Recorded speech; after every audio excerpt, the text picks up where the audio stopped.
They tried to erase me, and 2 declined slips proved it. The check was about $800, and the waiter came back twice. My son turned ghost white when their gold card failed. His wife started crying into her napkin like she couldn't stop it. I sat there calm, because I'd seen this kind of cruelty before. Then I pulled out my black card and paid in under 2 minutes. That's when their status fell apart in public. And that's when I stopped being the simple mom. I have mind hurt. You know that hot, shaky feeling when someone disrespects you to your face? Yeah, that. And if you've ever been treated like you're less, you're going to understand why I did what I did. Because here's what they didn't know. I wasn't broke. Not even close. And by the end of that weekend, my son was setting boundaries that hit them where it hurt. 2 weeks earlier, on a random Tuesday afternoon, my phone started ringing. I was at home in Chicago, in my little mid-rise apartment, nothing fancy, just clean and quiet, and I was wiping down the kitchen counter when I saw my son's name pop up. Michael Johnson. He doesn't call in the middle of the day unless something's wrong. I picked up and said, "Hey, honey, everything okay?" He didn't even say hi back. He just exhaled, like he'd been holding his breath. "Mom, I need a favor." That was my first red flag. Michael started talking fast, like he was afraid I'd interrupt him. He told me his wife's parents were coming into town for the weekend. Big dinner Saturday night. Nice place, he said. And the way he said nice told me it wasn't a neighborhood spot with burgers and beer. It was a place where they judge your shoes before they say hello. He goes, "They really want to meet you." I let that hang for a second because something in his tone felt rehearsed. Like he'd practiced this speech in the car. Then he hit me with it.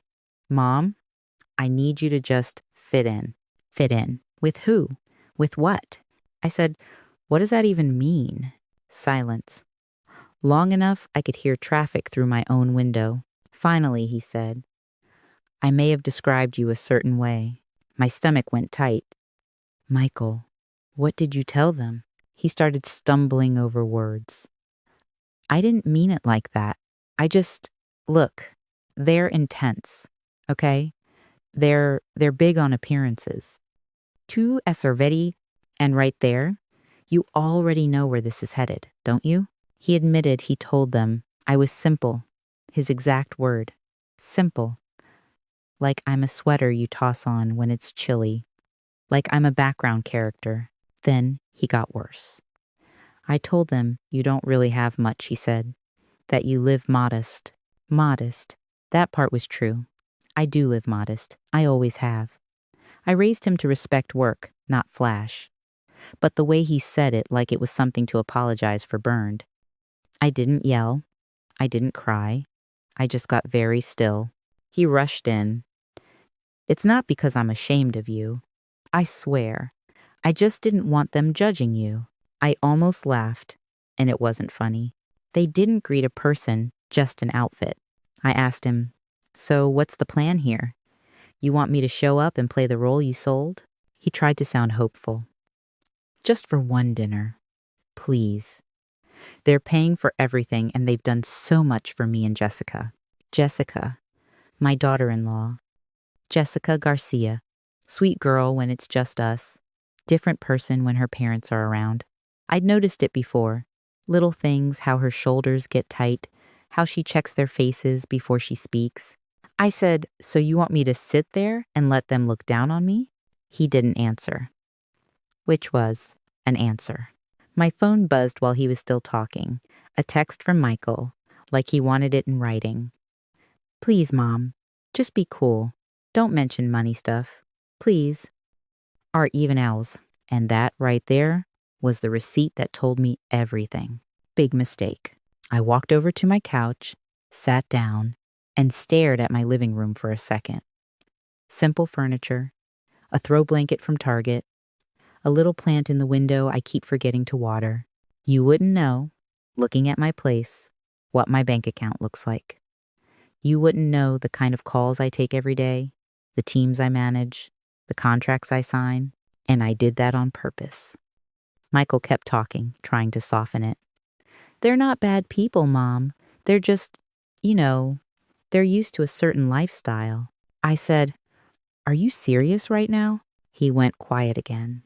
Look, this is the part where some people will say, I should have corrected him right then. I should have told him, don't you ever paint me as small to make your life easier. And believe me, that thought crossed my mind. But another thought crossed faster. If these people only respect you when they think you have money, I wanted to see that with my own eyes. Because I keep receipts. So I said, calm as iced tea. Okay, I'll come. He sounded relieved, like I'd saved him from something. Thank you. Thank you, Mom. Just please, wear something normal. Normal. The word felt like a slap. I told him, text me the restaurant name and the time. Then I added, and Michael? Don't lie about me again. His voice cracked a little. I won't. And everyone, be honest. Would you have corrected him or played along? Comment below. After I hung up, I sat there a minute longer, just listening to my own apartment. Refrigerator hum, someone's dog barking down the hall, normal life. And then I made a decision. Not today. I wasn't going to walk into that dinner begging for respect.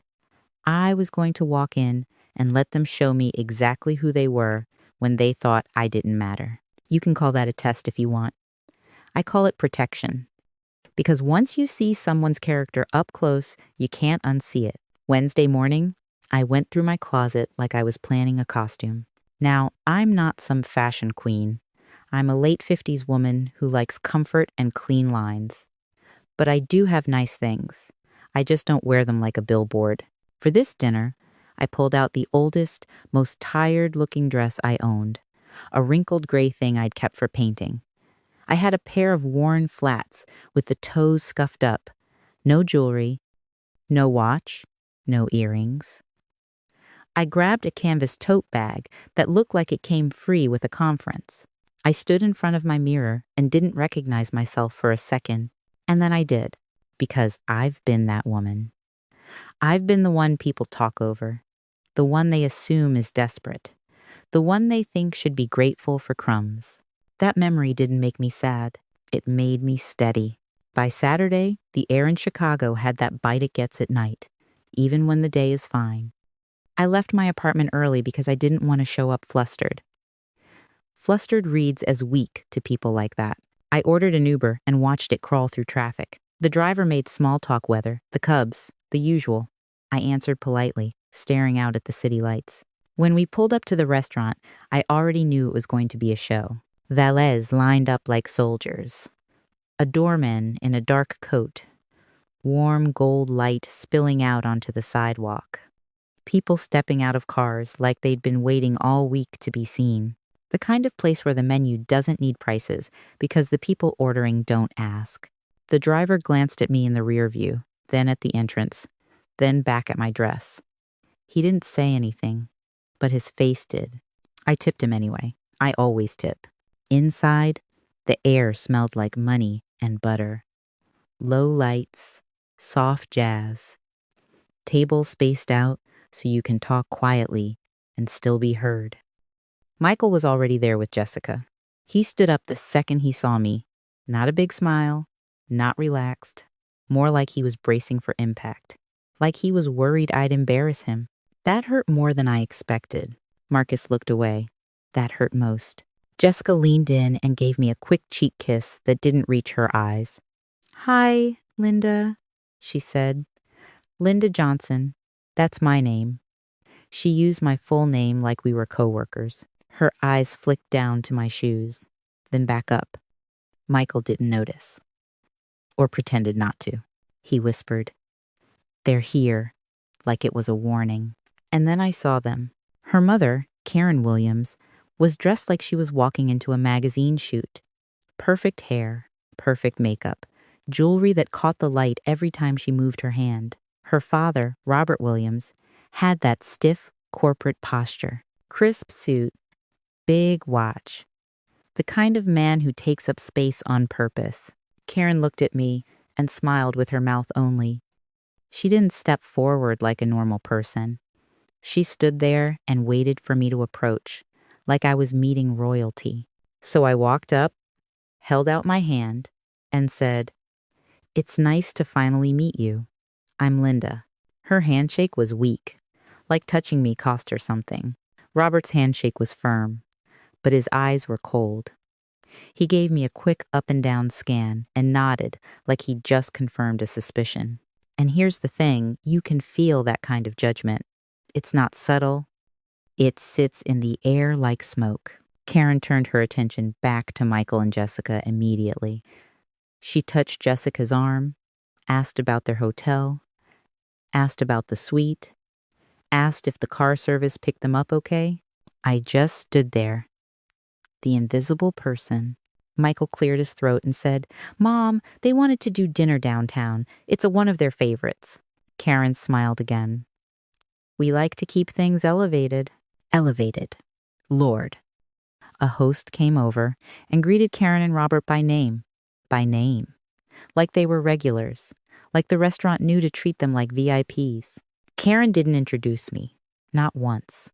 The host led us to a table by the windows. A beautiful table, honestly. City lights right there. Candle in the middle. Crystal glasses all ready set. And then Karen did something so small but so telling, I almost respected how deliberate it was. She guided Michael into the seat closest to her. Jessica sat beside him. Robert took the head. Karen took the other important seat. And I got the end, farthest from everyone, like an afterthought. Like a purse you set down away from the good chairs. No one pulled my chair out. No one paused to make space. I scooted myself in, canvas tote tucked under like I was trying not to bother anybody. She decided my value from my shoes. A waiter appeared polished, professional, smiling like he'd seen every kind of rich person behavior there is. He offered wine. Karen didn't even look at the list. She just said a name like she owned it. Robert nodded, like that was correct. Michael glanced at me. "Mom, you want something?" I smiled, sweet and small, and said, "Oh, I'm fine." And then I played my part. When the menus came, they were heavy and printed with fancy French words. Karen watched me open mine like she was waiting for me to struggle. So I did. I tilted my head, squinted a little, and said, "Oh my goodness, I don't know what any of this is." Imana, Karen's eyes lit up, not with kindness, with opportunity. "Oh," she said, leaning in. "It's not hard once you're used to it. Here, I'll help." She took control of my menu like it belonged to her. She pointed at items, explaining them slowly, the way you explain things to a child. And then she made the order for me, without asking what I wanted. She looked at the waiter and said, "She'll have something simple, not too expensive." Not too expensive. Like I was going to steal their silverware if she let me order a steak. I glanced at Michael. His jaw tightened. He looked down at his water glass like it was fascinating. Wrong move? I said nothing. I nodded politely, like a good little simple mom. I watched. I listened. I recorded it all in my head, because that's what I do. Karen started talking about their weekend like they were narrating a lifestyle show. The hotel was over $1,000 a night. The shopping was just to browse. The driver was so discreet, the view was unmatched. Jessica laughed at the right times, like she'd been trained. Robert asked Michael about work. His tone was friendly enough, but every question had an edge. Salary, title, promotion track, long-term plan. Not, "Are you happy?" Just, "Are you climbing?" Michael tried to answer confidently, but he kept glancing at Karen like he needed her approval. And then Karen turned back to me. "So, Linda," she said, smiling, "what do you do?" I took a sip of water, slow, and said, "Oh, you know, office stuff, paperwork." Her eyebrows rose. "Administrative? Something like that," I said. Karen nodded like she'd solved a puzzle. Then she patted her chest like she was being generous. "All jobs are dignified," she said, but the way she said it made it sound like she was comforting me for being lesser. Pity is just cruelty in perfume. The waiter brought bread. Karen didn't offer me any. She offered it to Michael first, then Jessica, then Robert, then herself. I reached for a piece, and she glanced at my hand like I should have asked permission. You know what's wild? It's never the big moments first. It's the tiny ones stacked up like bricks. Michael's phone buzzed and he glanced down. I saw his screen light up with a message from Jessica. I couldn't read the words, but I saw the way his shoulders tightened, like she was coaching him in real time. I kept my face neutral and kept listening. Karen started talking about raising kids with standards. She talked about private schools, language tutors, travel as education. She said something about properties in 3 countries, like it was normal. Robert nodded along, chiming in here and there. It's about stability, he said. About protecting your family legacy. Legacy. From a dinner table. Okay. Then Karen leaned toward Michael and asked, casual as anything. So, sweetheart, your mom lives alone, right? I saw Michael's eyes flick to me, then away. He said, yeah. She's fine. Karen tilted her head like she was concerned. And her salary covers everything? Rent? Medical? All that? There it was. The setup. She wasn't asking out of care. She was laying groundwork, framing me as a future problem, a potential burden. I set my water glass down carefully. My hands didn't shake. My voice stayed soft. Oh, I manage, I said. I've always managed. Karen smiled like she'd won something. Well, that's good, she said. Because marriage is delicate. You don't want outside stressors. Outside stressors. That's what she called a mother. Michael's jaw clenched so hard I thought he might crack a tooth. Jessica stared at her plate. Her napkin twisted in her hands. She didn't look at me once. Silence was their permission slip. I watched my son sit there, stuck between 2 worlds, and I felt 2 things at the same time. Love and disappointment. Love because he's my kid, and I'll always love him. Disappointment because he'd walked me into this and hoped I'd smile through it. I wanted to grab his hand under the table and tell him, you don't owe these people your spine. Instead, I let Karen keep talking. She started listing what they'd done for Michael and Jessica, like she couldn't wait. We helped with the down payment, she said brightly, and she looked at me like she expected me to react. 40,000. Michael's head snapped up. He looked embarrassed again, like that number was a weapon and he knew it. Karen kept going. And the honeymoon, of course. 15,000. We wanted it to be special. She smiled at Jessica like she'd bought her happiness. Then Karen turned to me, voice syrupy. And you, Linda? Did you contribute? My face stayed calm. My stomach didn't. I said I gave them a small gift. Karen nodded slowly, like she was evaluating a child's drawing. Well, she said, it's the thought that counts. And there it was again, the knife wrapped in a compliment. Some people think that's class. It's not. It's just mean with manners. Michael stared at his hands. Jessica's eyes got shiny, but she didn't speak. Robert watched me like he was waiting for me to break. I didn't. Because the thing about people who use money as a weapon, they assume you're scared of it. I wasn't scared. I was curious. I wanted to see how far Karen would go when she thought she was in control. The waiter brought our food. Karen's tone shifted instantly, like dinner was a performance and she was the director. She commented on the wine. She corrected the waiter's pronunciation on something. She laughed a little too loud. I ate my simple meal. It tasted fine. It also tasted like disrespect. Michael tried to steer the conversation toward neutral things. Sports, weather, traffic. Karen kept pulling it back to family and standards and what we expect. At one point, she looked around the table and said, we need to have a serious family conversation.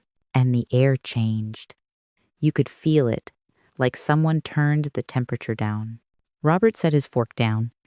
Karen dabbed her mouth with her napkin, slowly, like she was preparing for a business meeting. Jessica's hands started shaking. Just a little. But I saw it. Michael looked at me, eyes wide, like he finally realized he'd invited a storm into the room. I sat back in my chair, folded my napkin neatly, and waited. She ordered my dignity cheap, Innisby, and right before Karen opened her mouth, I looked straight at you in my mind and thought, If you've ever been underestimated, you already know what's coming. Then Karen leaned in, smiled that same mouth-only smile, and said, Linda, we were thinking about a little arrangement. An arrangement. That's what Karen Williams called it. And you and I both know what that usually means. Some people don't raise their voices when they're being nasty. They lower them. And that's exactly what she did. She leaned forward like we were sharing a secret. Then she glanced at my son, like he was a hostage she'd already negotiated for. I kept my face calm, but under the table, my fingers curled around my napkin so tight it turned into a rope. Done playing polite. Here's the thing. When someone tries to control you with money, they always start by making you feel small. So I stopped talking and started watching. Closely. I shifted my tote bag on my lap and slid my phone out. Screen dimmed low like I was checking the time. Then I opened my notes app and typed one word. Arrangement. Because I wasn't walking out of there with just feelings. I wanted proof. Karen's smile stayed locked in place. We're very protective of Michael and Jessica, she said. Like that explained everything. We've worked hard to give them a certain stability. 2-1, Robert Williams nodded, slow and serious, like he was backing up a deal in a boardroom. We're investing in their future, he added. And Jessica, my daughter-in-law, just stared at her plate. Her shoulders were tense, like she wanted to shrink into the tablecloth. That told me she knew where this was going. Michael's eyes flicked to me, then to Karen, then down again. His face had that tight, trapped look. His silence did more damage than Karen's words. So I said, very softly, okay. What kind of arrangement? Karen's eyes brightened, like she'd been waiting for me to ask. Just something respectful, she said. Boundaries, space. You understand. Space. For my own son, the nerve. Robert leaned back and took a sip of wine, like he was letting Karen handle the messy part. It's not personal, he said. It's practical. Practical. Like I'm a leaky faucet. Like I'm a bill that keeps coming due. Michael finally spoke, voice low and strained. Karen, can we not do this right now? Karen didn't even look at him. She kept her eyes on me, like she was training a dog. Sweetheart, this is exactly when we do it, she said, before it becomes a problem. And right there, I felt something click into place. They already decided I was the problem. I stared at her for a beat, then nodded once like I was listening. Got it, I said. So what do you want exactly? Karen's mouth tightened just a little, like she didn't love being pressed. Then she switched tactics, sweet as pie. Linda, honey, tell me the truth, she said. Are you okay? Financially? There it was. The probe. The little needle. I gave her a small shrug. I get by. Karen's eyes slid down to my dress again. Right, she said, like she'd just confirmed a diagnosis. Rent in Chicago isn't cheap. Groceries, prescriptions, all of it, Robert added. And medical costs at your age can sneak up on you. He said it calmly, like he was being helpful, but his eyes were flat. You know that look people give you when they're acting concerned, but they're really just digging for weakness? That look. Michael's hand clenched around his fork. He set it down hard enough that it clicked against the plate. Dad, stop! Robert's eyebrows lifted. Stop what? Stop talking about my mom like she's a liability, Michael said. His voice cracked on that last word. Karen turned to him like he'd interrupted her show. Oh, don't be dramatic, she said. We're talking about reality. Reality. According to her, Jessica's eyes got shiny. She dabbed them fast, like she was trying to hide it. Then she looked up at me for half a second, and I swear there was an apology in her face. But she didn't say it out loud. And I'm going to be honest with you, would you have stayed quiet like that? Would you sit there while your parents picked at your husband's mom like she was nothing? Karen waved her hand lightly, like she was smoothing a wrinkled tablecloth. We're not saying anything rude, she said. All jobs are dignified. We respect hardworking people. The way she said it made my skin crawl. Because She didn't respect me. She respected the idea of being seen as respectful. Pity is just cruelty in perfume. The waiter came back to clear plates and ask about dessert. Karen lit up like the tension hadn't even happened. "Oh, we have to do dessert," she said. "They do that little gold flake thing." She said it loud enough for the tables next to us to hear, like she wanted witnesses to her taste.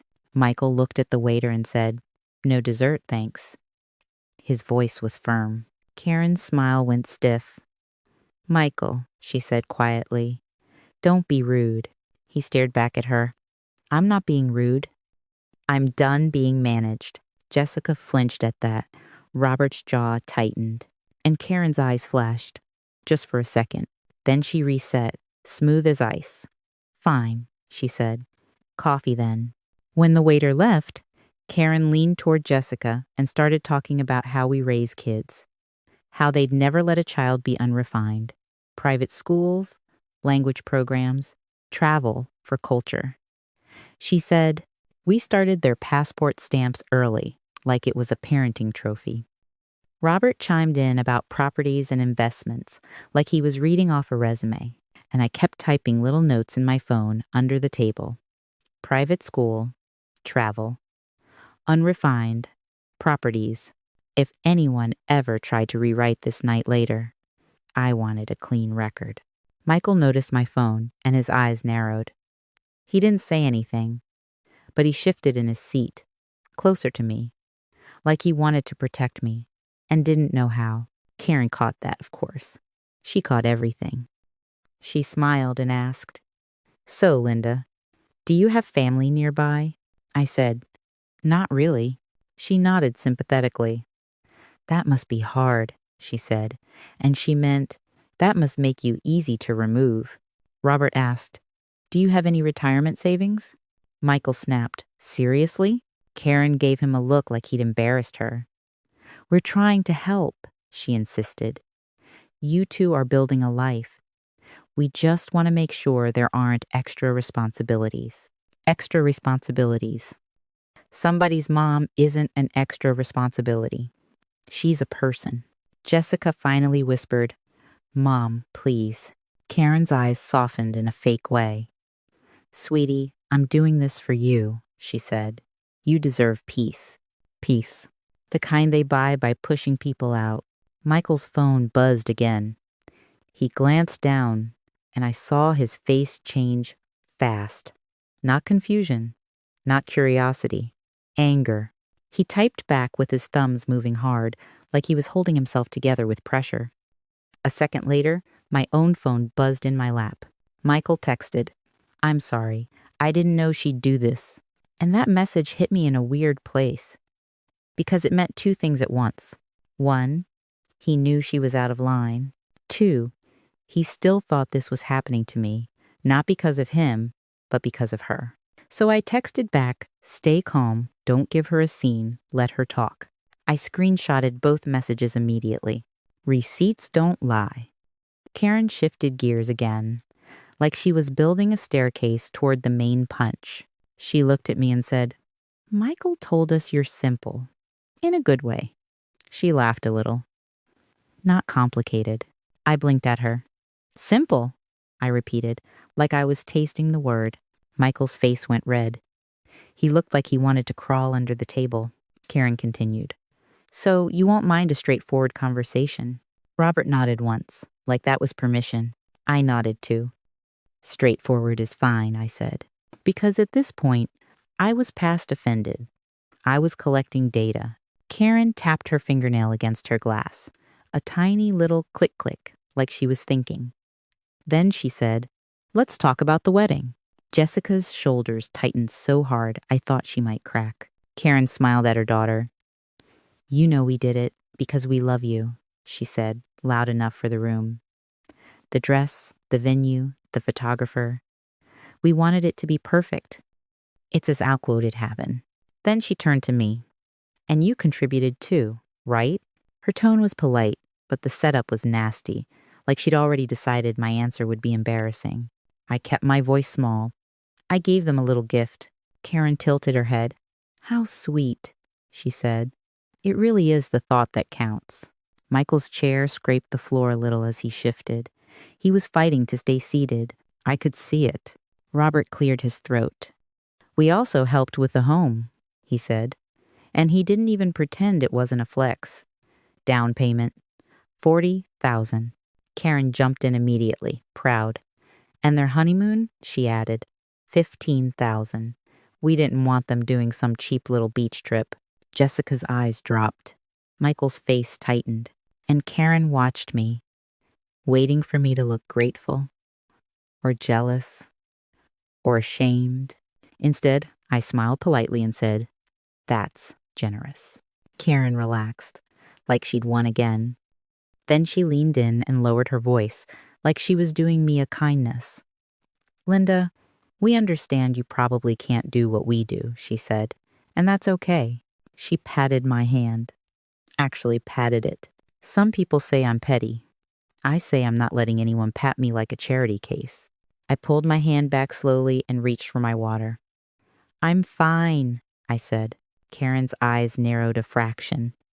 "Of course you are," she said, and the sugar was gone for a second. Michael's phone buzzed again. He ignored it this time, like he was afraid to look. The waiter came by with the check folder and set it near Robert, like that was automatic. Robert didn't even touch it yet. He kept his eyes on me, like the real transaction wasn't the dinner. Karen's voice went soft again. "Linda," she said, "do you know how stressful it is for a young couple to feel pulled in too many directions?" I didn't answer right away. I just looked at her. She continued, "We're the ones helping them get established," she said. "We're the ones making sure they have the lifestyle they deserve. And that comes with expectations. Expectations. Like love has a contract attached." Michael finally snapped, quiet but sharp. "Stop talking like we're bought." Robert's eyes flashed. "Watch your tone." Michael's hands curled into fists on his thighs. "No, you watch yours." "And denying mine is." Jessica's breath hitched, and she stared at her parents like she'd never seen them challenged in public before. Karen smiled like she was amused. "Honey, you're emotional," she said. "That's why we're having this conversation with your mother. She'll understand logic." "Logic. No, ma'am. You want obedience." Karen turned back to me and said, "We've noticed you're very present. Very present. Like being in your son's life is some kind of offense." She added, "Calls, visits, holidays. It's a lot, it's a lot." I wanted to laugh, but I didn't. I just nodded and said, "Michael's, my son." Karen's smile tightened. "Exactly," she said, "and we want a healthy balance." Robert leaned forward slightly. "You can't be dropping by whenever," he said. "That's not how adult marriages work." Michael's voice went low. "She doesn't drop by whenever. Mom doesn't even have a key." And then Karen hit him with a look that could freeze water. "Michael," she said, "don't argue with your father in public." He stared at her like he couldn't believe those words came out of her mouth. And if you've ever watched a grown man get scolded like a kid, you know how humiliating that is. For him and for everyone watching, Karen turned back to me like she hadn't just done that. "So, Linda," she said, "we were thinking since you live modestly and you don't need much." I held my water glass steady and waited. She kept going, voice gentle, like she was offering me a coupon. "We could help you out a little, monthly, just so you're comfortable." There it was, a monthly help. For my silence, Michael's head snapped toward her. "Mom," Karen lifted her hand without looking at him. "Not now," she said. Jessica's eyes widened, and she shook her head, tiny, like she was begging her mother to stop. Karen didn't care. Robert reached toward the check folder like this was all part of the same purchase.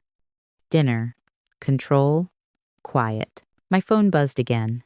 This time it wasn't Michael. It was Jessica. Her text popped up on my screen, and my stomach went hot when I read it. "Mom told me to offer you $700, month to give us space. I'm so sorry." I took a screenshot so fast my thumb hurt. And that's when I realized it wasn't just worse than I thought. It was planned. Wrong people, wrong day. And now I had proof. I lifted my eyes back to Karen's face and said, real calm, okay. Say that again. I have not today, because I wanted her to say the number out loud. I held Karen Williams' gaze and kept my voice low. Okay, say that again. And you know what's wild? She didn't even blink. She smiled like she was doing me a favor and said, $700 a month, just to help you stay comfortable and to give them space. Wrong lady, wrong table. Michael's head snapped toward her. Mom, stop. Karen flicked her eyes at him like he was a fly near her wine glass. Michael, adults are talking. And one. Robert Williams gave a tight little nod, like this was the most reasonable thing in the world. Like they weren't trying to buy my absence with the same casual tone people use to order coffee. Jessica's lips parted like she wanted to say something, but nothing came out. Her face looked sick, and I'm going to tell you, if you've ever been cornered by fake nice people in public, you know the exact moment your body decides, nope, not doing this. So I set my water down, very careful, and I said, let me make sure I'm hearing you. You want to pay me monthly to back off my own son. Karen's smile stayed glued on. We're not saying it like that. But that's what it is, I said. Michael's hands were clenched so tight his knuckles looked pale under the soft restaurant lighting. He looked at me like he wanted to fix it and didn't know where to start. Karen leaned in, lowering her voice. Linda, it's not personal. It's just healthy boundaries. Healthy for who? I asked. Robert cut in, calm as ever, for the marriage. And there it was again. Like I'm a threat to their investment. Like love is a deal, and I'm the fine print. Jessica's phone buzzed on the table. She glanced down and swallowed hard. She looked like she might cry, and she kept trying to keep it together. I could see her fighting herself. Maybe I'm petty. But I'm petty with receipts. My phone was still in my lap. I didn't even have to unlock it to remember the screenshot I'd just taken of Jessica's text. Mom told me to offer you $700 month to give us space. I'm so sorry. So I said, calm. Karen, do me a favor. Put it in plain English. What do you want me to do? Karen's eyes narrowed a hair, like she didn't love being pressed. Then she shrugged like she was being honest. Less calling, less visiting, less influence. Influence. I let out a short laugh. Not loud. Just enough to make Michael look up. Karen's smile stiffened. What's funny? I leaned back in my chair and said, you're acting like I'm asking for their bank login. Robert's jaw tightened. No one said that. But you're saying I'm a problem, I replied. And you're offering money to solve it. The waiter walked by with a tray and slowed for half a second. You could tell he sensed tension. Then he kept moving, professional as ever, like he'd learned not to get involved with rich people being messy. Karen's voice stayed sugary. Linda, we know you're simple. Michael told us. Michael flinched like he'd been slapped. Karen patted the air, like she was soothing a child. In a good way. You don't need much, and we don't want you to struggle. I stared at her for a beat. Then I said, Karen, I'm not struggling. Her eyes dipped to my wrinkled dress and scuffed flats.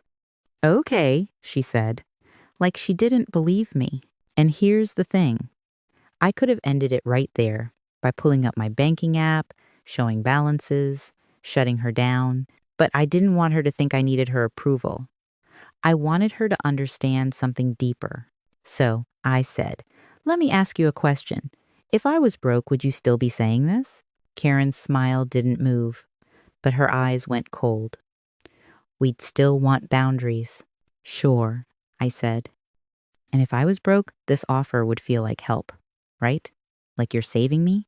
Robert leaned forward slightly. Linda, no one's attacking you. I nodded. No, you're just trying to buy a seat at my son's life. Michael's voice came out rough. Mom, I'm sorry. Karen snapped her head toward him. Michael, do not apologize for us. He stared at her. For you? No. For me. For letting this happen. Jessica made a small sound like a sob, then pressed her napkin to her mouth. Her mascara wasn't running, but you could tell she was right there on the edge. And that's when I realized Karen wasn't just trying to control me. She was trying to break him, too. So I made a choice. Right there, at that table, with the candlelight and the city behind us, game over. I leaned forward a little, and I dropped my voice, the way you do when you're done playing nice. Karen, I said, you keep talking about money like it's power. Karen's eyes flicked up, interested. I continued, money isn't power. Money is a tool.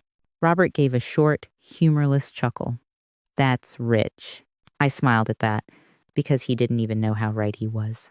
Michael looked at me like he could sense something coming, so I gave him the truth first. Not them. Him. I turned my head slightly toward my son and said, Michael, I need you to listen to me. Really listen. He nodded fast, like he'd been waiting for me to take control. I took a breath and said, I've been making about $40,000 a month for almost 20 years. Silence. Not awkward silence. Not polite silence. The kind where a whole table stops breathing. Michael's fork slipped out of his hand and clinked against his plate. He didn't even notice. He just stared at me like I'd spoken a different language. Jessica's eyes went huge. She blinked like she couldn't process the number. Karen froze mid-blink, her smile half on, half off, like her face couldn't decide what expression to wear. And Robert? Robert's eyes narrowed, like he was trying to figure out if I was lying. Michael finally whispered, What? I kept my voice steady. 40 grand a month, give or take, depending on the year. Michael's face flushed red, then went pale. Mom, why didn't you ever tell me? Hurt hit his voice first, then confusion, then something like embarrassment, and that part made my chest ache. So I reached across the table, just a little, not touching him, but close enough that he could feel I was still his mom and not some stranger. Because I raised you to value effort, I said, not flash. Michael swallowed hard. His eyes were glassy. You let me think you were barely getting by. I let you think we were normal, I corrected gently. Because I wanted you to be normal.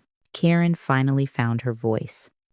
That's not possible, she said, and she tried to laugh, but it didn't land. What do you do? Sell something online? Michael snapped. Karen! Robert lifted his hand. No, let her answer, he said. But the tone wasn't curiosity, it was suspicion, like he needed to pull the truth apart until it fit his story again. So I told them enough to make it real. I'm a senior operations executive, I said. I've been with the same company a long time. I oversee teams, contracts, budgets that would make you dizzy. Karen's eyes flicked away from mine for the first time all night. She looked down at her wine glass like it had answers in it. Jessica whispered, Oh my God. Michael stared at me like he was seeing my whole life for the first time. All those late nights, he said quietly. Those trips you said were work stuff. I nodded once. Work conferences, client meetings, crisis calls at 2 a.m. That's why I always sounded tired. And on axis. Karen's face started to redden, and I could tell her brain was spinning. Because this wasn't just a number to her. This was a power shift she couldn't control. Robert tried to recover first. He sat up straighter, like posture could fix the situation. If you make that kind of money, he said, why do you live like this? I gave him a small shrug. Because I like peace. Karen scoffed. Peace, she repeated. Like that was ridiculous. I looked at her. Yeah, peace. The kind you don't get when you're constantly trying to impress people. Karen's nostrils flared. Michael's voice shook. Mom, I told them you were simple. I didn't let him drown in shame. I didn't. I saw his face, how it crumpled, and I knew he was about to spiral. So I said, softer, I am simple, honey. I just didn't want money to be your personality. He blinked fast. I feel like an idiot. You're not an idiot, I said. You're a good man who got caught trying to keep everyone happy. Karen jumped in sharp. Or he got manipulated. Michael snapped his head toward her. Don't. Karen held her hands up like she was the victim. Oh, please, this is deception, she said, and her voice rose just enough for nearby tables to catch it. You sat here dressed like that to make us look bad. And there it was, the counterpunch. Robert nodded slowly. It's dishonest, he said. It's humiliating. To menaces. I stared at them. Then I nodded once. You want to know the truth? I asked. Karen's eyes flashed. Finally. So I told it. Yes, I said. I dressed down on purpose. Karen's mouth fell open a fraction. I continued calm as a judge, because my son warned me you were big on appearances, and I wanted to see how you treat people you think don't have money. Jessica let out a small, broken sound. Michael's eyes widened, like he understood what that meant. Like the shame moved from me to them in real time. Karen's voice trembled with anger. So you set us up? No, I said. I gave you a chance. Robert's face tightened. That's still manipulation.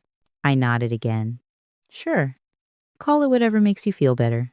Karen leaned in, eyes bright with rage. You ruined this dinner. I didn't raise my voice. I didn't need to. I said, I didn't make you look foolish. You did. That sentence landed like a brick. Karen's lips parted, but nothing came out. Robert's jaw worked, like he was chewing on anger. Michael sat there, breathing hard through his nose, like he was trying not to explode. And Jessica was crying quietly now, tears hitting the edge of her plate. She kept wiping them fast, like she was embarrassed to be seen. The waiter approached with the check folder, hesitant, and set it down near Robert again like he always did. And Karen's eyes flicked to it. You could see the gears turning in her head. Because now she had a problem. If she pays, she's paying in front of a woman she just tried to buy off. If she lets me pay, she loses face. So I made it easy. I reached into my tote bag, pulled out my wallet, and slid a black card onto the table, right beside the candle. Not a dramatic slap, just a quiet, clean move. The card caught the light for half a second, and the waiter's eyes flicked to it. His expression changed instantly. Not impressed. Respectful. Like he recognized what it was. Karen's eyes locked on that card like it was a snake. I said, dinner's on me. Karen shot back, absolutely not. Robert stiffened. We invited everyone. We pay. I smiled, polite as church. Consider it a gift. Karen's cheeks went red. We don't accept gifts with strings. I lifted my eyebrows. No strings, just a tip, a generous one. Michael looked like he didn't know whether to laugh or cry. Karen turned toward him, voice sharp. Michael, tell her. Michael's voice came out steady. Finally. Mom can pay if she wants. Karen's head snapped back. Excuse me? He didn't blink. You don't get to control everything. Robert's face went dark. Watch your mouth. Michael leaned forward, eyes hard. Watch yours. You just offered my mom an allowance to disappear. A couple at the next table went quiet. You could feel attention shifting, like people pretending not to listen while listening anyway. Karen's eyes darted around, and she lowered her voice, furious. You're embarrassing us, Michael said. Good. Karen grabbed the check folder like it was a weapon. Fine, she hissed. We'll pay. Like we always do. She shoved my card back toward me with 2 fingers, like it was dirty. Robert pulled out his own card, the one they'd been flexing all night, and handed it to the waiter with a tight smile. Run this, he said. The waiter nodded and walked away. And the 4 of us sat there in this tense little bubble, candle flickering, city lights glowing, while Karen tried to breathe like she wasn't panicking. Jessica whispered, Mom, stop. Karen snapped. Not now. Michael reached for Jessica's hand under the table and squeezed. She squeezed back like she was holding on to him for dear life. A minute passed, then another. Robert kept glancing toward the walkway like he could will the waiter to hurry up. Karen's chin was lifted, but her fingers were tapping her napkin so fast it looked like a nervous tick. And then the waiter came back. He didn't smile this time. He leaned down toward Robert and spoke quietly, but not quietly enough. "I'm so sorry, sir," he said. "That card was declined." Everything stopped. Karen's face drained. Robert's ears turned red so fast it was almost comical. Michael's eyes widened. Then he looked down like he was trying not to react. Jessica covered her mouth with her hand, like she might throw up. Robert snapped, "That's impossible." The waiter kept his voice calm. "Would you like to try another card?" Karen's eyes flashed with humiliation. "Try it again," she said, sharp. The waiter nodded and stepped away. Robert's hands were shaking slightly as he shoved his wallet back into his jacket, then pulled out a second card, like this was just a minor inconvenience. He handed it over when the waiter returned. And then we waited again. This time, Karen stared straight ahead, rigid. Like if she didn't move, the moment wouldn't be real. Jessica's shoulders were shaking with silent crying. Michael kept his hand on hers, firm, like he was anchoring her. And I sat there calm, because I'd already seen the truth. This was just the universe adding sound effects. 2 minutes later, the waiter returned again, and this time he didn't even try to hide the discomfort. "I'm sorry," he said. "That one declined as well." Robert's chair scraped back so hard it made people look. He stood up, face flushed, and he hissed, "I need to make a call." He stormed toward the entrance, phone already out, like he could bully his bank into saving him. Karen sat frozen, eyes shiny with rage and shame mixed together. She looked like she wanted to scream but couldn't without admitting defeat. Jessica was crying openly now. "I'm so sorry," she whispered, not to her mom. To me. Michael looked at me, voice low. "Mom, I didn't know." I nodded once. "I know," I said. And then I did what I said I'd do. I pulled my black card back out, handed it to the waiter, and said, "Please, just take care of it." His whole demeanor shifted. "Yes, ma'am," he said, like he'd been waiting for someone sane at this table. He walked away, and less than 2 minutes later, he returned with the folder closed, receipt on top, and a pen placed neatly, like a bow, on a package. Paid. Done. Karen stared at the folder like it was a funeral program. Jessica wiped her cheeks and whispered, "I didn't want this." I looked at her, steady. "You knew how they are," I said. "And you still let them talk to me like that." And erected. Jessica flinched like I'd slapped her with the truth. "I was scared," she whispered. Michael's voice went hard. "Scared of what? Them yanking money?" Karen snapped. "Don't you dare." Michael cut her off. "No, you don't get to talk right now." Karen's mouth opened, then shut again. She looked stunned, like no one had ever told her no. And I'll give Michael this. In that moment, he finally looked like a grown man. Karen's eyes turned back to me, sharp and hateful. "So this was your plan," she said, "to humiliate us." I tilted my head. "Karen, you humiliated yourselves." Robert was still gone, pacing somewhere near the entrance, phone to his ear, voice angry and urgent. Karen's voice shook. "You're a liar." I smiled, small and cold. "No, I'm private."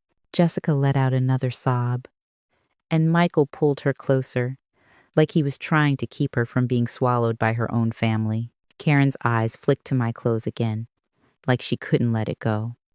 "All that money and you dress like that." I looked down at my wrinkled dress, then back up at her. "Yeah," I said, "because I don't need an outfit to prove I matter." Karen's lips curled. "You think you're better than us." I leaned in a little and said, "No, I think I'm kinder than you."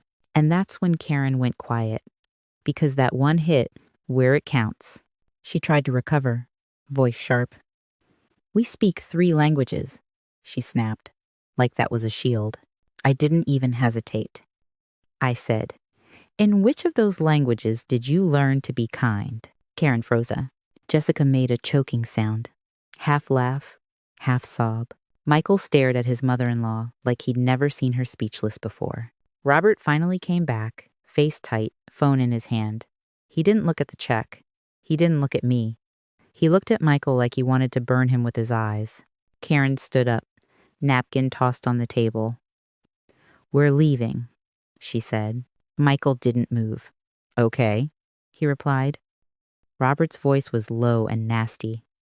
"You'll regret this," he said, and the threat hung there like smoke. Karen grabbed her purse and hissed at Jessica. "Come on." Jessica didn't stand. She looked at Michael first, and that right there, that was new. Michael squeezed her hand and said, "We'll get home. Together." Karen's face twisted. "After everything we've done for you." Michael's voice was flat. "That's the problem. You think you bought us." "And I have." Karen's eyes darted around the room again, catching people watching, and she pulled her face into a tight smile like she was fine, like she wasn't bleeding pride all over the floor. Then she turned and walked out with Robert. The second those two were gone, the air changed, like we could breathe again. Jessica let out a broken exhale and said, "Linda, I'm sorry." I nodded once. "I hear you," I said, "but sorry doesn't erase tonight." I'm hand. Michael rubbed his face with both hands like he was exhausted down to his bones. "I messed up," he muttered. "I told them you were simple. I set you up." I reached over and touched his forearm, quick. "You wanted peace," I said. "You picked the wrong people to bargain with." We stood up and walked out together, shoulder to shoulder. Outside, the cold Chicago night hit my face like a reset. The valet line was still full. People still laughing, still performing. Michael pulled his coat tighter and said, "I'm taking you home." And right as we stepped off the curb toward the rideshare pickup, Michael's phone buzzed. He looked down at the screen and his whole face changed. He swallowed hard and said, "Mom." He held the phone out to me, and I saw the message from Karen. "We're cutting you off. Don't contact us again." They hit back fast. Karen didn't just cut us off. She tried to bury us. And if you've ever had somebody threaten your family like it's a business deal, you already know what that does to your stomach. She picked the wrong mom. Michael stared at that text on the curb like it was going to change if he blinked hard enough. His jaw was clenched, the muscles in his cheek jumping, and Jessica was shaking beside him like the cold had gotten inside her bones. Karen's message was short and nasty. "We're cutting you off. Don't contact us again." These Markanda stated after. Robert didn't even have the guts to text. He let Karen do the dirty work like always. Michael swallowed, then looked at me. "What does that mean?" he asked. I didn't sugarcoat it. "It means they're about to yank the leash," I said. "Money, access, whatever they think controls you." Jessica wiped her face with the heel of her hand and whispered, "They're gonna take the house." And there it was. The real fear, because those $40,000 Karen bragged about, that wasn't generosity. That was a receipt they planned to cash later. Michael's phone buzzed again before we even made it to the rideshare pickup. He glanced down and his shoulders slumped like he got hit. He said, "They're in our group chat with my aunt and my cousin. They're texting everybody." Jessica made a small panic sound. "No." He turned the screen toward me. Karen had already started her little campaign. "We've been deeply disrespected tonight. We're concerned about Jessica's well-being. We may need to step in. Step in, like they're the government. You know that look people give you when they're lying straight to your face? Karen wasn't even doing that. She was lying to a whole audience." I took a breath and kept my voice level. "Michael, don't respond in the group," I said. "Screenshots first." He nodded fast, thumbs moving, saving everything. Receipts beat rumors. The Uber pulled up, and the second we got inside, Jessica's phone started vibrating nonstop. She stared at it like it was a snake. Then she finally answered on speaker with a shaky hello. Karen's voice filled the car, sweet and furious at the same time. Jessica, honey, where are you? Jessica didn't answer right away. Michael's hand slid over and covered hers, firm. Karen kept going, louder, like she wanted Michael to hear. Your father and I are very worried. That woman humiliated us. This is not safe behavior. Jessica's voice cracked. Mom, stop calling Linda that woman. Karen gasped like she'd been slapped. Excuse me? After everything we've done for you? Michael leaned toward the phone and said, calm but hard, Karen, don't talk to my wife like that. Karen's tone flipped instantly. Michael, I'm trying to protect her. From what? He snapped. My mom paid a dinner bill. Karen ignored that and went straight for the knife. Pack a bag and come back to the hotel, she told Jessica. Your father will send the driver. Jessica squeezed her eyes shut. No. Karen's voice went cold. If you stay with him after what happened tonight, don't expect our help anymore. There it was, the threat, in plain English. Michael's face went pale. Jessica started crying again, silent, shoulders shaking. And I watched my son put his hand on his forehead and breathe like he was trying not to explode in the back of an Uber. I leaned in and said, quietly, hang up. Jessica looked at me like she needed permission to breathe, so I gave it to her. I nodded once. Hang up, I repeated. Jessica tapped the screen and ended the call. The car went quiet except for the city noise outside and Jessica's soft sobbing. Michael stared straight ahead and said, they're trying to take her from me. I kept my voice low. No, I said. They're trying to make you beg. And then I said something I needed him to hear. If you cave now, you're caving forever. Michael swallowed hard, like the truth tasted bitter. We dropped Jessica off at their place first. A condo on the north side, not flashy, but nice. Michael had worked hard for it. He'd been proud when he got it. That pride looked cracked now. The second we stepped into their living room, Jessica rushed to the bathroom like she was going to throw up. Michael followed her to the doorway, hovered, helpless, then backed away like he didn't know what to do with his own hands. I set my tote bag down on the kitchen counter and pulled my phone out. Okay, I said. We're not panicking. We're getting organized. Michael rubbed his eyes. Mom, I don't know what to do. First, I said, you're going to tell me exactly what your in-laws pay for. He frowned. What? Everything, I said. House, bills, loans, credit cards, anything. ITO. He hesitated, embarrassed. Then he started listing it, and each item made my stomach twist tighter. They'd helped with the down payment. They'd paid for the honeymoon. They'd bought them some furniture. They were paying for a storage unit for Jessica's stuff. And Karen had insisted on being copied on some of their paperwork because she liked to stay on top of things. Copied. Control. Jessica came out of the bathroom, face blotchy, and said, they have access to our mortgage portal. Michael's head snapped toward her. What? She looked down. My mom set it up. She said it was easier. Michael's hands clenched. Jess. She flinched. I know, she whispered. I know. Look, if you've ever watched somebody realize they handed the keys to the wrong person, you know how sick that feels. I said, okay. We're changing passwords tonight. And this was of like this. Michael nodded and grabbed his laptop like his life depended on it. That's when his phone buzzed again. He glanced down and his face tightened. He held it up to me. Robert had finally texted. One sentence. Return our money by Monday or we'll take legal action. Jessica made a choking sound. They can't. Michael's voice went flat. They will. And right there, the fear shifted. This wasn't just a family fight. This was a shakedown. I told Michael, screenshot it, then don't reply. I am mourning.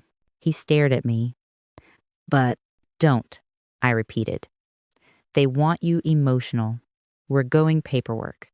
Jessica sank onto the couch like her legs gave out. We don't have 40,000, she whispered. Michael's shoulders sagged. I don't either. And for the first time, I saw what cutting you off really meant. They didn't want to punish us with distance. They wanted to bankrupt my son into obedience. That was the last straw. I said, Michael, I'm going home tonight. You and Jessica are staying here. And tomorrow we get an attorney. Michael blinked at me. A lawyer? For my in-laws? Karen brought money into your marriage like a weapon, I said. So, yes, a lawyer. Jessica looked up, voice small. Linda, I don't want to ruin my family. I kept my voice gentle, but firm. Honey, your family's already ruining you. Michael sat at the kitchen table, laptop open, hands shaking as he started changing logins. Email first, then bank, then mortgage portal. Jessica watched, wringing her hands. My mom's gonna lose her mind. Michael muttered, let her. And then Karen called again. Not Jessica this time. Michael.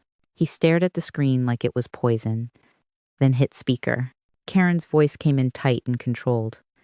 Michael. He said, what? Karen took a breath like she was about to deliver a verdict. You will apologize to my husband. Tonight. Michael let out a short laugh. No. Karen's voice sharpened. Then your mortgage problem becomes your mortgage crisis. Jessica gasped.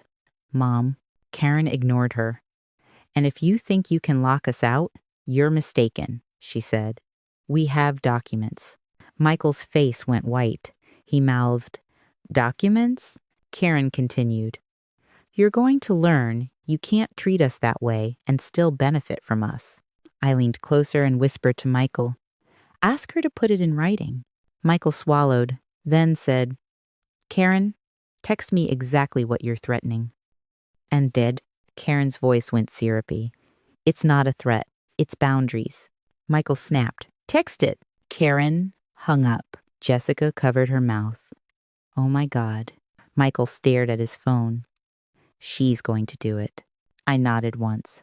Good, I said. Because if she does it, she proves who she is. And then my own phone buzzed.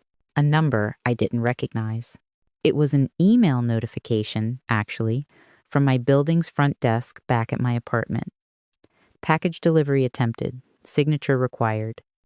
And a scene, which was weird, because I wasn't expecting anything. I clicked it. And my stomach dropped. The sender line wasn't Amazon. It was a courier service. Attached was a photo of an envelope with my name on it and a bright sticker on the front. Legal notice. Karen didn't just go after my son. She came for me. I showed Michael the email. His face hardened like stone. He said, she served you? Looks like. I said. Jessica started crying again, whispering, she can't do this. And that was, I set my phone down and said, she can try. The next morning, I met Michael at a Starbucks by the mall. We chose it for one reason. It was public. Cameras, people, witnesses. And because I knew Karen loved performance, I didn't want to give her a private stage. Michael looked like he hadn't slept. Hoodie, baseball cap, dark circles under his eyes. He slid his phone across the table. She texted. He said, on the screen, if you do not repay us $40,000 by Monday, we will file suit. You are ungrateful. Your mother is a liar. Nice. I took a sip of coffee and said, screenshot. Save. Email it to yourself. Michael nodded. Already doing it. He asked, Mom, can they do that? Sue us? I didn't pretend to be a legal expert. I said, they can file all kinds of things. Doesn't mean they win. Then I added, and threats like this? Attorneys love these. It's evidence. Michael exhaled hard. I hate them. I kept my voice steady. Good. Use it. 1. And 1 minus didn't. A few minutes later, my phone buzzed with another email. The courier had delivered the envelope to my apartment now. I opened the scanned copy. It was a demand letter. Fancy letterhead. Not a court document, but designed to scare. It accused me of defamation, claimed I intentionally humiliated them, and demanded I cease interference with their daughter. It also demanded repayment of costs incurred for the dinner. Costs, like they'd paid it. I almost laughed. Michael read it over my shoulder and said, "That's insane." "It's intimidation," I corrected. "It's what bullies do when they don't have real leverage." Jessica texted while we sat there. "My mom is calling my job. She's saying I'm having a mental breakdown." Michael's face went tight. "What?" I felt heat rise up my neck. Karen was trying to mess with Jessica's livelihood now. I texted Jessica back. "Do not quit. Screenshot everything. Tell HR you're being harassed." And that mine. Michael stared at his coffee like he wanted to throw it through a window. "She's trying to isolate her." I nodded. "That's their playbook. Cut her off from you, cut her off from money, cut her off from support." Then I leaned in and said one line straight to him. "You're gonna have to choose your wife over your fear." Michael's eyes got glossy. He nodded once, like it hurt. So that afternoon, we did the first real move. We went to a lawyer. Not some fancy downtown skyscraper. Not because we couldn't, but because we didn't need flashy. We needed sharp. The attorney's office was in a plain building in the Loop. No marble, no gold, just quiet competence. Her name was Dana Price. Mid-40s, crisp suit, eyes that missed nothing.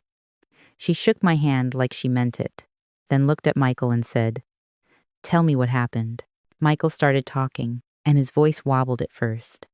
He told her about the dinner, the offer, the threats, the cutoff message, the demand for 40 grand. Dana listened without interrupting, just taking notes. When he finished, she looked up and said, "Do you have the texts?" Michael slid his phone over like he'd been waiting for someone to ask the right question. Dana scrolled, eyes narrowing. "Good," she said. "These are helpful." And wine. Jessica joined us on speakerphone from her car outside her work parking lot, whispering because she didn't want anyone in the office hearing. She sounded exhausted. Dana asked, "Jessica, have your parents ever given you money with conditions before?" Jessica hesitated, then whispered, "Yes." Dana's eyes flicked to me, then to Michael. "That matters," she said. "Pattern. And 9, add." Then Dana asked, "Do you have any documentation for the down payment? Was it a gift letter? A loan agreement? Anything?" Michael blinked. They just wired it. Karen said it was a gift." Dana nodded slowly. "Okay. That's a big deal." Michael swallowed. "Why?" Dana turned her laptop toward us. "Because lenders require disclosure," she said. "If it was a loan and it was represented as a gift, that's mortgage fraud territory." Jessica made a small, horrified sound through the speaker. "No. One into doozy is Quaston." Dana held up a hand. "I'm not saying that's what happened," she said. "I'm saying we need to know. The truth is your leverage." And right then, I felt the story tilt. Because Karen wasn't just a snob with a mouth. Karen might be reckless. Dana gave us a list. Pull the closing documents, pull the wire receipts, pull the mortgage paperwork.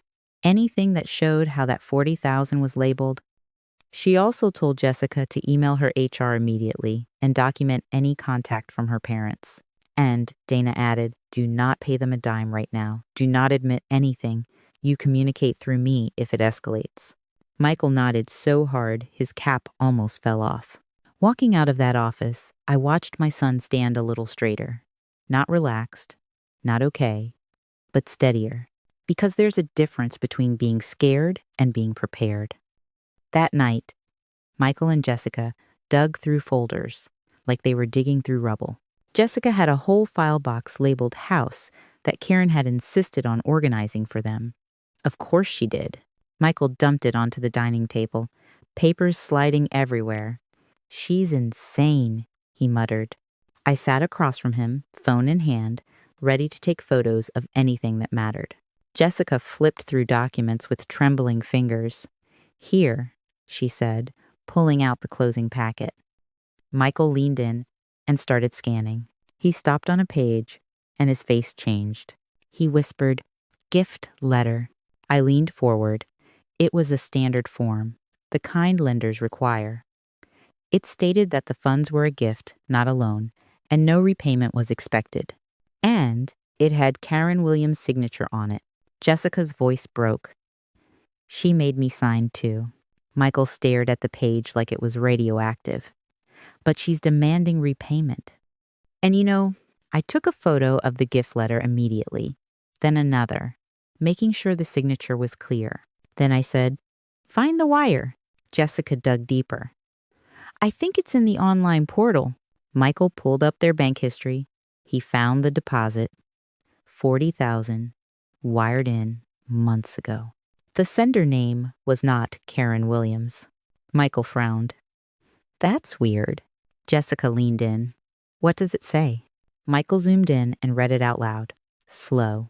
It was sent from an LLC. Not a personal account. Not a family trust. An LLC with a name that sounded like a real estate company. Michael looked up at me. Why would her parents send money through a company? My stomach went tight. Because it wasn't personal, I said. Or because they didn't want it traced to them the normal way. Jessica whispered, "My dad has businesses." Michael's hand started shaking again. "Mom, what are we in?"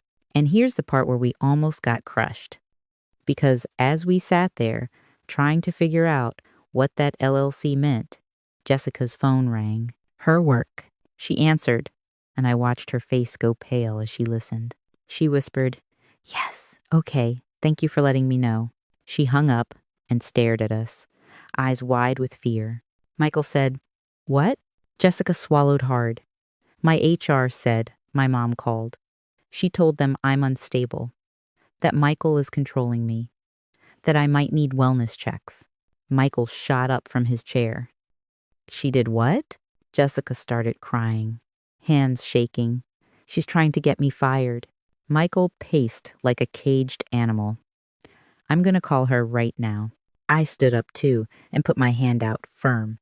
"No," I said. "You call her. She wins. You give her a scene to point at." Michael's breathing was heavy. He looked at me like he wanted to punch a wall. I said, "We're doing this clean. We're doing this smart." He froze, then nodded. Barely. So we drafted an email to HR. Calm, professional, documented. Jessica attached screenshots. She explained her parents were harassing her because she set boundaries and she wanted it on record. No drama, just facts.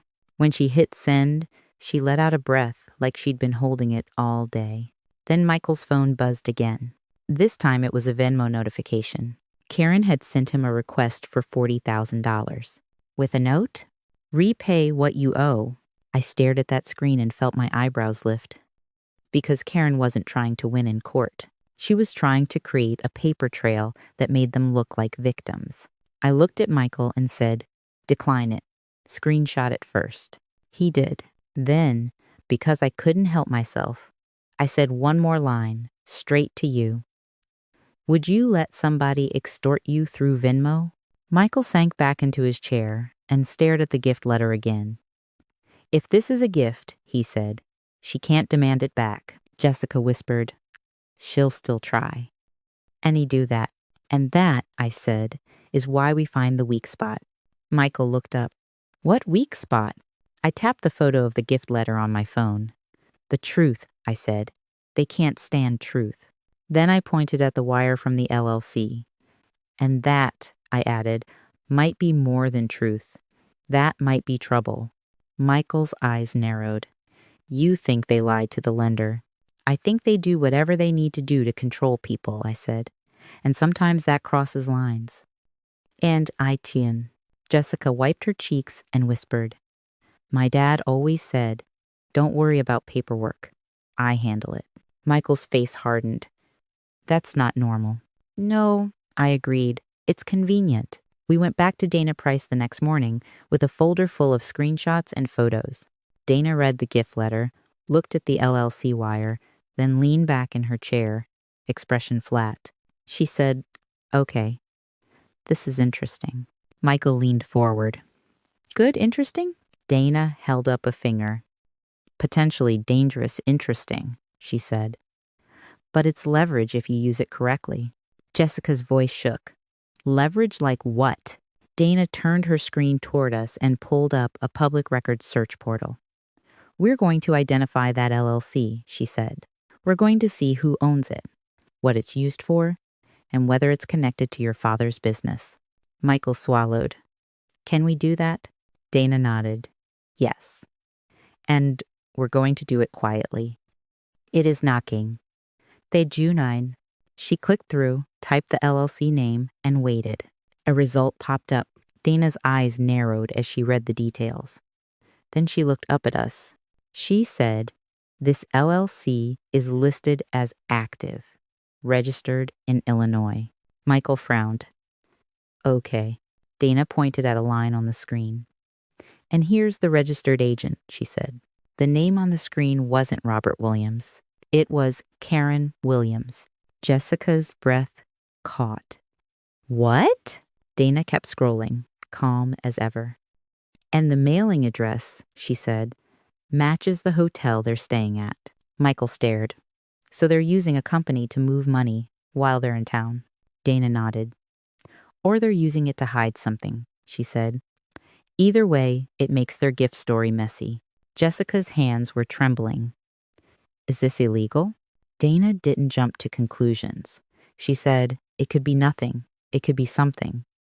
But if they represented funds as a gift while planning repayment, that's a problem. Dive. Michael leaned forward, voice low. So what do we do? Dana's eyes sharpened. We stop reacting, she said, and we start setting terms. Then she said the sentence that changed everything. If they threaten suit, we respond with evidence. And if they keep pushing, we can raise the mortgage misrepresentation issue. Michael stared at her. You mean we tell them we know? Dana nodded once. Exactly, she said. Carefully, through counsel, no drama. Here. It's 2-9. I sat back, heart pounding, because this wasn't just emotional anymore. This was strategic, and I could already see Karen's face when she realized her favorite tool, money, was about to turn into her biggest problem. Dana printed copies of everything and put it into a neat folder like she was packing ammunition. She said, one more thing, Jessica, if your parents show up at your workplace again, call building security. Don't debate, document. Jessica nodded, eyes wide. Dana looked at Michael. And you, she said, need to decide what you want. Do you want distance? A boundary letter? Or do you want war? Michael didn't answer right away. He looked tired. Not sleepy tired, soul tired. Then he said, steady. I want them out of our marriage. Dana nodded. Then we're going to make it expensive for them to stay. We walked out of that office into the Chicago wind. And for the first time since the dinner, I felt calm because we weren't guessing anymore. We had facts. We had documents. We had a lawyer with sharp teeth. And we had something Karen never expected my simple self to find. I looked at Michael and said, you know what the best part is? He blinked. What? I held up my phone with the photo of that gift letter and the LLC record side by side. And I said, this isn't just proof. This is the weapon. Dana Price looked at the folder in her hands, then looked at me, then looked at Michael. And she said, okay, we're not playing defense anymore. You're going to want to hear this part, because this is where the control freaks finally meet a wall. Michael nodded like he'd been waiting his whole life for someone to say that out loud. Jessica was sitting between us in Dana's office, shoulders tight, fingers twisting a tissue until it shredded. She still looked like she hadn't slept in days. And honestly, none of us had. Dana slid a legal pad toward Michael. First, she said, we locked down the basics. Passwords changed, access removed, HR notified, communication through counsel only. Michael swallowed. Okay. Dana tapped her pen on the demand letter Karen had sent me. Second, she said, we respond with facts, not feelings. Facts, paper, screenshots, signatures. That was our language now. Dana drafted a formal response, right there, sharp and clean. It laid out the timeline, the dinner, the offer to pay me to give space, the threats, the repayment demand, the Venmo request, the harassment at Jessica's workplace, and the demand letter accusing me of defamation. Then she attached the receipts. Jessica's text admitting the $700 month plan, the 2 threats demanding $40,000, the Venmo request with the little note, the gift letter with Karen's signature stating the $40,000 was a gift and no repayment was expected. The wire confirmation showing the money came from an LLC registered to Karen. Dana didn't add drama. She didn't need to. The truth already sounded ugly. Dana printed it all, clipped it into a packet, and said, "This goes to their attorney. If they don't have one, it goes to them certified mail. And from this moment forward, you do not speak to them directly." Michael nodded, jaw tight. "They're going to freak out." Dana's mouth twitched, like she almost smiled. "Good," she said. "Let them." "It's a gentle." Jessica's voice shook. "What if they really sue us?" Dana didn't flinch. "They can file anything," she said. "Winning is different. And extortion texts don't play well in court." Extortion. That word landed heavy. Michael stared at the word like it had teeth. "So we just wait?" Dana shook her head. "No," she said. "We set the terms." She wrote 3 bullet points on her pad and turned it toward us. 1. They stop contacting Jessica's workplace immediately. 2. They stop contacting family members with false claims. 3. They confirm in writing the down payment was a gift, and they waive any repayment demand. Michael exhaled through his nose. "They'll never agree." Dana's eyes were flat. "Then they get consequences." And that's when she slid the consequences page across the desk. It wasn't a threat. It was a roadmap. If Karen and Robert kept pushing the repay the gift lie after signing a gift letter, Dana would notify the mortgage lender's fraud department that a gift may have been represented incorrectly. If their harassment continued, Dana would advise Jessica on filing a police report and seeking a restraining order. If they continued contacting her employer, Dana would put them on notice for tortious interference. Jessica's lips parted. "Can we do all that?" Dana nodded. "You can do a lot when you have documentation," she said. And right then, you could see the power shift in Jessica's face. Not confidence, not yet, but relief, like she wasn't trapped anymore. Michael looked at me, eyes tired and grateful at the same time. "Mom," he said quietly, "I'm sorry." I kept it simple. "Fix it," I told him. "That's the apology." He nodded once. "I will." 2 hours later, Dana's packet went out. Certified, tracked, signed.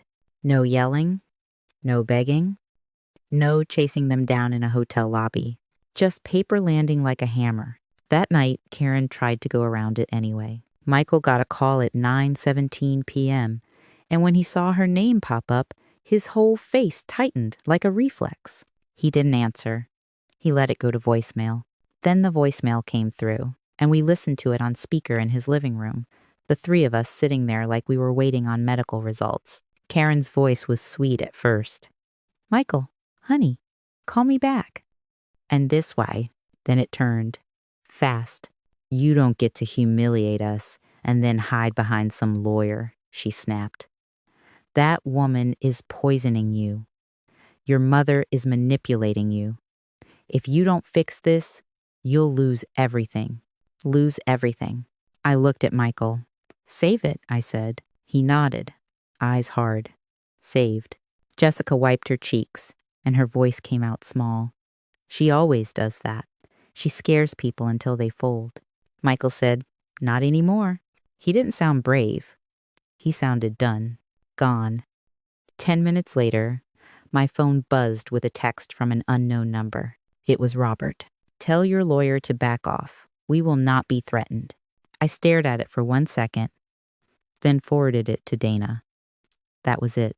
Michael watched me do it and let out a breath like he'd been holding it for years. So that's what normal looks like, he said. Normal looks like boundaries, I told him.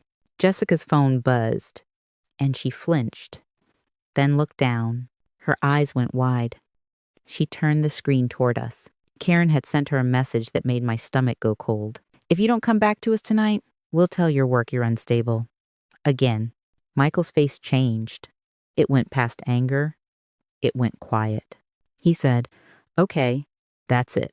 He grabbed his jacket like he was about to drive straight to their hotel and blow the whole thing up. I stood up and put my hand on his arm. Firm. "No," I said. "You're not giving them a scene." He stared at me, breathing hard. I kept my voice low. "You want to win? You let Dana handle it. You stay clean." Michael swallowed. He nodded once, like it hurt. Jessica whispered, "I can't take this." I looked at her. "You don't have to," I said. "You just have to stop feeding it." Then I said one direct thing to you, because I know some people are going to judge this. If your parent threatened your job to control you, would you still call that love? The next morning, Dana moved fast. She didn't call Karen. She didn't negotiate feelings. She sent a notice. It went to Karen and Robert, and it went to Jessica's HR as well, to document the harassment and to make sure the company had context and a paper trail. Dana kept it professional and tight. Jessica was not in crisis. She was being harassed, and the firm represented her interests. HR responded within an hour. They thanked Jessica for documenting and told her to forward any future contact immediately. They also said building security had been notified. Jessica read that email twice and started crying. But this time, it wasn't panic. It was relief. Michael sat down hard on the couch and said, "They can't control her job anymore." I nodded. "You just took away one of their favorite buttons," I said. And then the second shoe dropped. Dana called me around lunchtime. "Linda," she said, "they retained counsel." I said, "Of course they did." Dana's voice stayed calm. "Their attorney is requesting a meeting this afternoon," she said, "in my office. They want to resolve this privately." Privately. That meant they were scared. Michael heard and said, "They want to bully you in a room." Dana cut in on speaker. "Not in my office," she said. "Not on my watch." So yeah. We went. Dana's office was quiet. Cold in that way professional buildings always are. The kind of cold that makes people behave. Michael wore a simple button-down. Jessica wore a plain sweater and jeans. Nothing flashy, nothing apologetic. I wore something clean and sharp, not expensive looking, just put together. I wasn't dressing for them. I was dressing for me. When Karen and Robert walked in with their attorney, you could feel the tension ripple through the room. Karen's face was tight, lips pressed like she'd been chewing anger for 2 days. Robert's posture was stiff, like he was trying to look bigger than the situation. Their attorney, a man in a gray suit, smiled too hard. "Good afternoon," he said, like we were meeting about property taxes. Dana didn't smile. She shook his hand and said, "Let's get started." We sat across from them at a conference table. Dana laid out our packet, neatly labeled, like a teacher setting down a test. Karen's eyes flicked to the packet and back to me. She didn't look away first. Neither did I. Robert cleared his throat. "We'd like to put this behind us," he said. Dana's voice was flat. "Then stop threatening repayment on a gift," she replied. Their attorney shifted. "The characterization of that transfer is disputed." Dana didn't blink. She slid the gift letter across the table. "It's not disputed," she said. "It's signed." Karen's face reddened. "We signed that because the lender required it," she snapped. Dana nodded, like she'd been expecting that exact answer. "So you admit you represented it as a gift to obtain the mortgage," she said. Karen froze. Robert's jaw tightened. Their attorney lifted a hand quickly. "Let's be careful." Dana cut him off, calm as ice. "I am being careful," she said. "You should be too." And silence, the kind you can hear. Michael sat very still. eyes locked on Karen, like he was finally seeing her without the fog of gratitude. Jessica stared at her hands, then lifted her chin slowly. She looked at her mother and said, "Why are you doing this to me?" Karen's eyes flashed. "Because you're throwing your life away," she hissed. Jessica's voice shook but didn't break. "No," she said, "I'm trying to have a life that isn't rented." That line hit harder than anything I could have said. Robert leaned forward, voice low. "We're protecting you," he said. Jessica said, "You're controlling me." Their attorney tried to redirect. "We're here to discuss a solution." Dana nodded. "Great," she said. "Solution is simple." She slid her terms across the table. Karen picked it up like it burned. Dana spoke like a judge. 1, you stop contacting Jessica's employer. 2, you stop contacting extended family with false claims. 3, you confirm in writing the funds were a gift and you withdraw any demand for repayment. 4, you cease direct contact for 30 days while we stabilize the situation. All contact goes through counsel. Karen's eyes went wide. 30 days? You're kidding. Dana's voice stayed level. "No," she said. "I'm being generous." Robert's face darkened. "This is outrageous." Dana didn't raise her voice. "What's outrageous is threatening a young woman's job to force compliance," she replied. Karen snapped. "She is our daughter." Dana looked at her, expression flat. "Then act like it," she said. Karen's mouth opened, then shut. Their attorney leaned back and tried a different angle. "What about the dinner incident?" he asked. "My clients were humiliated." And then, though, Dana tapped the top page of our packet. "The dinner bill was paid by Linda," she said, "and we have documentation of your client's offer to pay her to give space at $700 a month. If anyone behaved improperly, it wasn't my client." Karen's face went pale for a second. She wasn't thinking about the dinner anymore. She was thinking about who else might ever see those screenshots. And then Dana did the thing that made them crumble. She slid the LLC record across the table, the one showing Karen as registered agent, and she said, "Also, we have questions about the source of the funds." Robert's eyes flicked down, and his throat bobbed as he swallowed. Karen's hand trembled as she tried to push the paper back. "That's irrelevant." Dana's voice got even colder. "It becomes relevant when you threaten repayment, contradict your own gift letter, and use a business entity to move personal funds," she said. Their attorney cleared his throat and said, "We don't need to discuss that." Dana nodded once. "Then comply," she replied. And that's when the denial phase ended. You could see it in Karen's face, the moment she realized this wasn't a dinner argument anymore. This was risk. She turned her head slightly toward Robert, and for the first time, she looked unsure. Robert stared straight ahead, jaw clenched, like he was trying to think his way out of a corner. Michael finally spoke, voice quiet and deadly calm. "You tried to buy my mom off," he said. "Then you threatened my wife's job. Then you demanded 40 grand you told the lender was a gift." Karen snapped. "We helped you." Michael didn't budge. "You helped yourself," he replied. "You wanted leverage." Karen's eyes got watery, and it wasn't sadness. It was rage. "After all we've done, you're choosing her over us?" Michael said, "I'm choosing my marriage over your control." That was it. That was the sentence that broke the room. Karen turned toward Jessica, voice shaking. "Tell him!" Jessica wiped her face and said, "No." Just one word, but it landed like a door slam. Karen stared at her daughter like she couldn't compute it. Robert's face tightened. He leaned forward and said, "If you do this, you're on your own." Jessica's voice was quiet, but steady. "I've been on my own," she said. "I just didn't know it." Intentation, and right then, if you've ever waited your whole life for someone to finally stand up to their parents, you know how powerful that is. Dana didn't waste the moment. She slid a pen across the table and said, "Sign the agreement." Karen's head snapped up. "No." Dana didn't flinch. Then we proceed, she said. I'll notify the lender's fraud department of potential misrepresentation, advise Jessica on a protective order, and preserve all evidence for litigation. And I also won. Their attorney held up both hands. Let's take a breath, he said. Dana looked at him. We've breathed enough, she replied. Karen's hands were shaking now.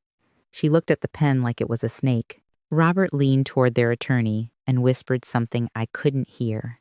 Then the attorney turned back to Dana, voice tighter now, and said, We are willing to agree to the no contact period and to stop contacting the employer. But repayment, Dana said, no repayment. And it won. The attorney tried again, a partial. Dana said, no repayment. He blinked hard, then nodded once like he'd finally understood the rules. Karen's face twisted. This is blackmail, she hissed.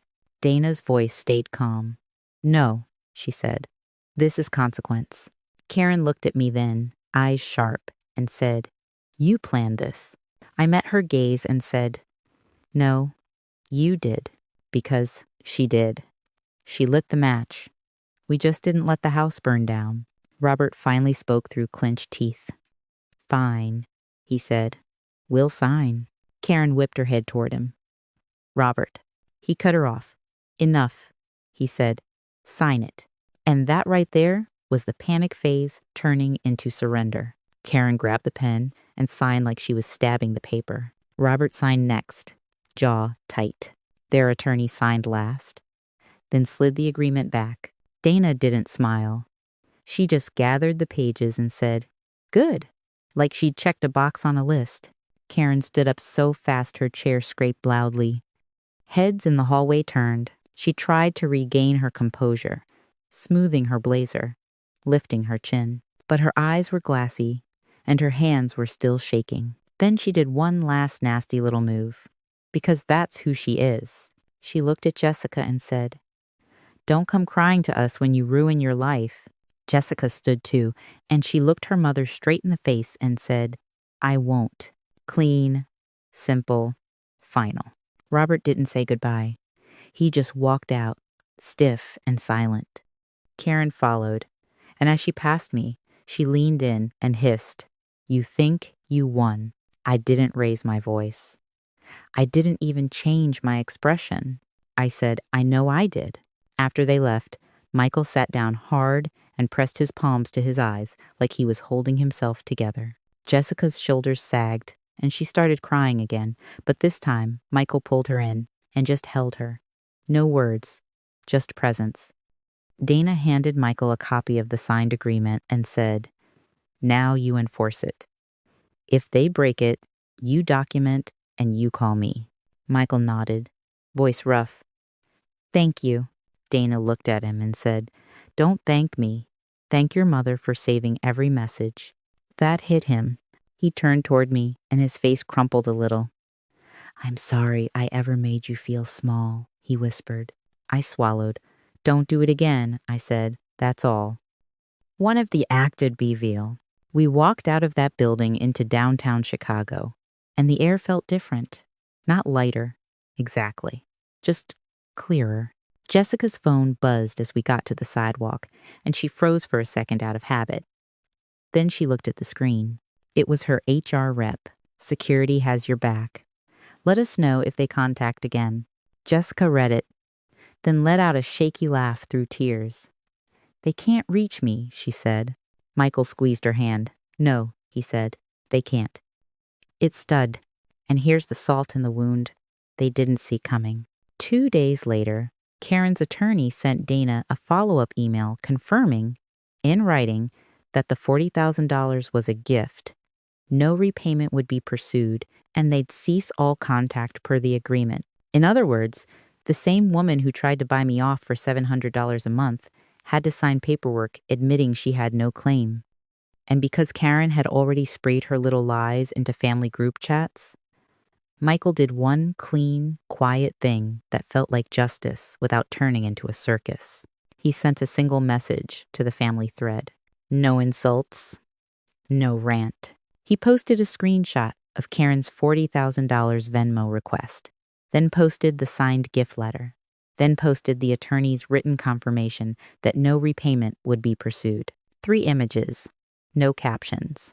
Then he muted the thread. That was it. You could almost hear the gossip die. Karen didn't get to rewrite history anymore. A week later, I was back in my apartment drinking coffee by my window like the world hadn't tried to take a swing at my family. Michael called me after work. His voice sounded different. Not breathless, not anxious. He said, "Mom, we changed everything. New passwords, new bank accounts, new boundaries. And Jess is looking at therapy." "Good," I said. "That's real work." "Now, thus," he hesitated, then said, "We're not taking another dime from them. Ever." I nodded even though he couldn't see me. "That's how you stay free," I told him. Jessica got on the phone for a second and said, "Quiet, Linda. Thank you for not hating me." I didn't let her off the hook completely because I'm not that kind of woman. But I wasn't cruel either. I said, "I don't hate you," I told her. "I just need you to be brave." She whispered, "I'm trying." Michael said, "She is." What next of it to dime. And you know what? I believed him. Karen and Robert stayed quiet after that because quiet was cheaper than consequences. And that's the funniest part about bullies like them. They don't stop because they grow a conscience. They stop because they finally meet someone who won't bend. So yeah, if you want more stories like this, hit subscribe and stick with me because I don't do sweet revenge. I do documented revenge.